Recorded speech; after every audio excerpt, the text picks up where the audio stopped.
Chers frères et sœurs, je commence d'abord par souhaiter une bonne fête de Pentecôte à chacun et chacune de vous. Il y a 50 jours exactement, toujours dans ce climat de confinement, nous célébrions la résurrection de notre Seigneur Jésus.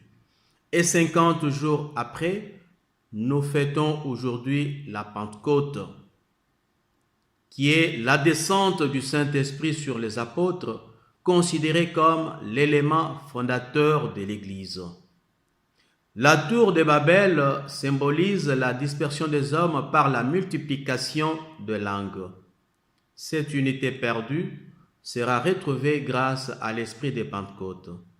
C'est cet esprit qui a animé la première communauté chrétienne où chacun parlait dans sa langue, mais ils arrivaient à s'entendre sans aucune difficulté. Après la mort de Jésus, les disciples sont dans la peur des Juifs. Ils se disent, s'ils sont arrivés à tuer notre maître, à plus forte raison nous qui sommes ses disciples. C'est dans cette situation que Jésus vient apparaître à ses disciples et il leur souhaite la paix. Après cette apparition, les disciples sont dans la joie.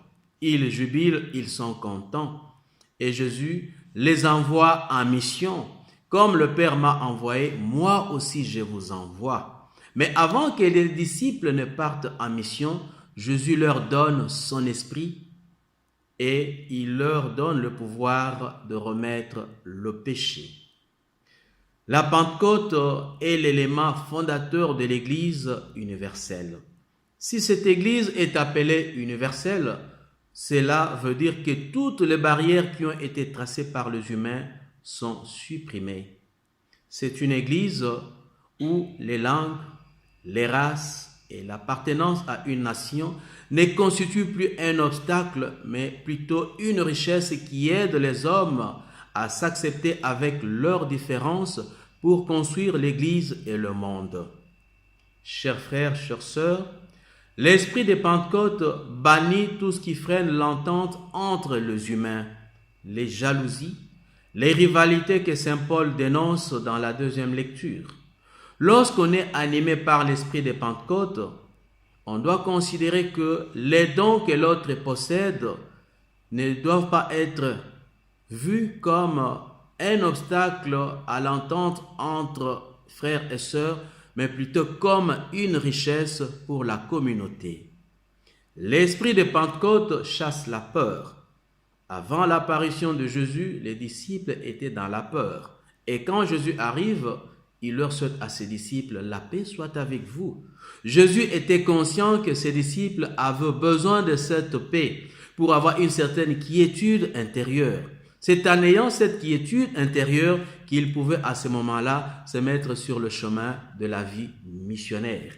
Et là, nous pouvons nous dire que la peur et la paix ne peuvent jamais coexister. Quand on a la peur, il est difficile de s'engager à faire quelque chose. L'esprit de Pentecôte rassemble. Nous avons vu dans les Actes des Apôtres, les gens qui ne se connaissaient pas, qui ne savaient pas s'exprimer dans une langue, arrivent à se comprendre. Et là, nous pouvons aussi nous dire que là où il y a l'esprit d'amour, là où il y a le souffle de l'esprit de Pentecôte, les gens peuvent arriver à s'entendre beaucoup plus facilement, car l'esprit de Pentecôte est fait pour rassembler et non pour séparer les gens. Nous le constatons parfois dans des communautés religieuses où il y a des hommes ou des femmes venant de tous les continents, de plusieurs nationalités, mais ils arrivent à s'entendre. Et comment ces gens arrivent à s'entendre? C'est parce qu'il y a l'esprit de Pentecôte qui est au milieu d'eux. L'esprit de Pentecôte recherche l'unité. L'unité a été recherchée par Jésus lui-même. L'unité a été recherchée par la première communauté chrétienne. L'unité est recherchée par nos communautés d'aujourd'hui. L'unité est recherchée par nos familles. Et à ces propos, il y a un très bel adage de saint Augustin qui dit « Pour vous assurer que Dieu vous a donné son esprit, interrogez vos familles.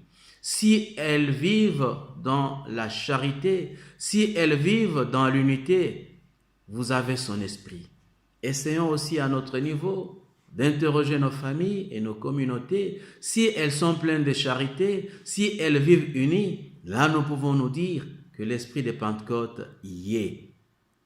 L'esprit de Pentecôte donne la joie. Les disciples étaient tristes avant l'apparition de Jésus. Dès que Jésus apparaît, il leur donne son esprit. Les disciples étaient dans la joie. Ils furent remplis de joie. Et cette joie, les disciples ne pouvaient pas la garder pour eux-mêmes. Ils sont arrivés à la partager avec les autres. Donc, l'esprit de Pentecôte doit être animé par cet esprit de joie, qui est une joie contagieuse, comme on le dit souvent sur la RCF, la radio catholique francophone. La joie se partage. La joie, ce n'est pas quelque chose qu'un chrétien doit garder pour lui-même, mais c'est quelque chose qu'un chrétien doit partager avec les autres. Un chrétien qui sort d'une église ne doit pas sortir d'une église comme s'il sortait d'un cimetière, mais il doit sortir d'une église animée de cette joie qui doit rayonner sur son visage. Bien, chers frères et sœurs, comme le Père m'a envoyé, moi aussi je vous envoie, dit Jésus dans l'Évangile. Prenons conscience que nous sommes tous et toutes des missionnaires, que nous sommes tous et toutes envoyés en mission par Jésus. Soyons des missionnaires guidés par le souffle de l'Esprit, et si nous sommes guidés par cet Esprit, nous essaierons à ce moment-là d'aider nos frères et sœurs à ne pas vivre dans le désaccord, à ne pas vivre dans la peur, à ne pas vivre dans la tristesse, mais à rechercher l'unité et à s'aimer la joie partout où nous nous retrouvons. Amen.